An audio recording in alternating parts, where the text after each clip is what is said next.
What is going on at EA? Like, are we good? Look at those abilities. Oh my god. Hey guys, welcome back to the channel. We got our first content drop in NHL 23 with something called Rewind Tuesday with a bunch of flashback cards from some of the older alumni in the game. We also got our first drop of primetime cards. If you don't know what primetime cards are, every Monday through Friday, they'll release a set of cards that will reflect some special in-game performances that happen in the real NHL. So if someone pops off for a hat trick, they'll usually get a primetime the next day. But let's jump into it and take a look at the new cards. All right, so here is our first look at the new Rewind Tuesday cards, and the card art is actually pretty sick. We'll start with the 80 overall Taylor Pyatt from the Arizona Coyotes, 6'3", 230. So he is an absolute unit on the wing. Only 82 skating and 80 acceleration, so this isn't really a card that you're going to want to go out and get. But nonetheless, he does receive a Rewind Tuesday card. Does have Dangle City, but that's really not going to do enough to help him out. Next up, we've got the 81 overall Ray Whitney from the Carolina Hurricanes with Protector.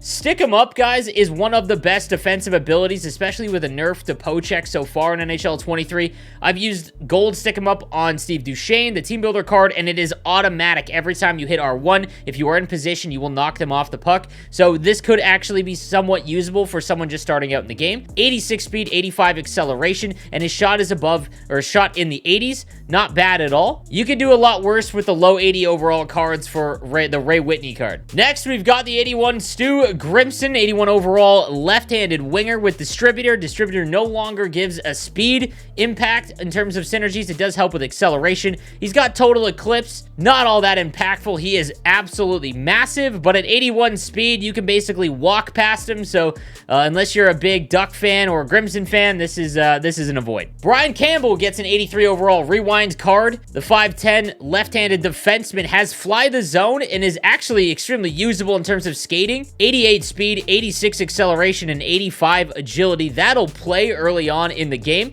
Defensive awareness with Fly the Zone on as well is up at 89, and his stick checking is at 86. Early on, while players are a little bit slower, the bigger ones, the smaller guys have a lot more usefulness than they will as the year carries on, but this is definitely a decent card. This kind of reminds me of like a light version of Cale Makar. Then we've got the 84 overall Achievers, 5'11 netminder. I've been using Shesterkin in net, and he has been incredible. So I think it is definitely more viable to use smaller goaltenders. However, 5'11", I think, is not going to meet the cutoff. But if you are looking to build, you know, old school Bruins team, or if you're playing offline, here you go. The 84 Jerry Cheevers. And then lastly, we've got the 85 Al McKinnis, 6'2", 204. He's got booming shot, which will get his body checking up into the 90s and improve that already insane slap shot up to 95. Heat Seeker has been kind of hit or miss for me. I've used it on Shea Theodore, and it's been okay. 86 speed and 85 acceleration is actually half decent at launch of the game, obviously. He's got 93 shot power just straight out of the gate, but he's not going to hit the broadside of a barn at 77 overall accuracy. Nonetheless, still a strong option early on in the game because of his size, body checking, and his skating can keep up. On to the prime times. I'll cover all the ones that I think are somewhat usable. The 81 Vladislav Nemesnikov, 6 foot with buzzing, which will get his speed up to 87, 86 acceleration, and again, anything above 85 at launch of the game is usable. So if you were looking for a cheap left-handed winger, Nemesnikov should be around the bare minimum in terms of cost, and has Schneip, which has been a little bit more impactful, I've noticed so far in NHL 23, but nothing crazy. Matt Zuccarello is up next from the Minnesota Wild, 5'8", 179, 89 speed, 89 acceleration, low to mid-80s shooting, across the board at 83, hand stats all at 85. Again, smaller players are more usable early on. 89 speed is 89 speed, and that's extremely decent at launch of the game. We'll see if there's any up on PlayStation 5, but again, if you're looking for someone at the base, like I would spend maybe 2-3K on him. 89 speed is half decent, especially with mid-80s shooting. John Carlson receives an 85 overall, 6'3", right-handed defenseman. I've actually liked John Carlson's cards so far. I've used his X Factor and his base. 86 speed, 85 acceleration. He's got 89 shot power and 82 accuracy. I don't know if I would go out and grab this card simply because his 84, his base, has buzzing, and it's got 86 speed once you activate buzzing, so that helps out a little bit more. And obviously, it's probably probably going to be cheaper because it is a lower overall. So just be on the lookout if you really want a John Carlson card. I'd rather have his base card. All right, then we've got the 86 Kirill Kaprizov, 89 speed, 89 acceleration and agility. His shot is in the high 80s, hand stats all above 90. This is a really fun card at launch of the game.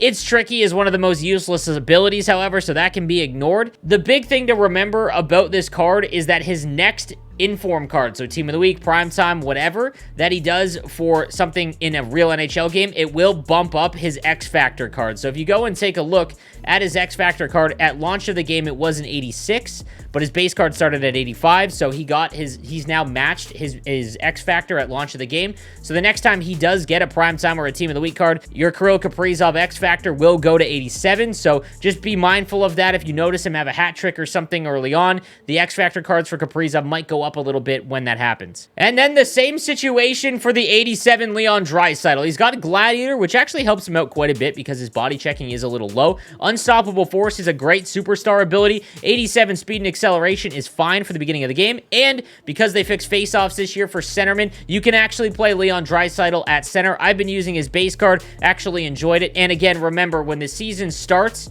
and Edmonton plays a game, Draisaitl has a very strong chance to get a primetime every single night, so his X Factor could see a tier jump very quickly. Lastly, just want to touch on the mascots. I got word from EA that seems to be an error, and they are removing them from the game, so if you see one in the auction house, please don't spend your coins on it. I'm not sure what'll happen, but just avoid it. It seems to be an error. Those cards are in the game, usually in the background for Hut Rush and things like that, so I just wanted to make sure everyone knew about that. But let me know what you think of the new content down below, and any of the other videos you want me to cover. Make sure you check out the stream. I stream the new content every single day. Twitch.tv/nosleeves12. Hope to see you on the next stream. I'll see you next time. Have a good one.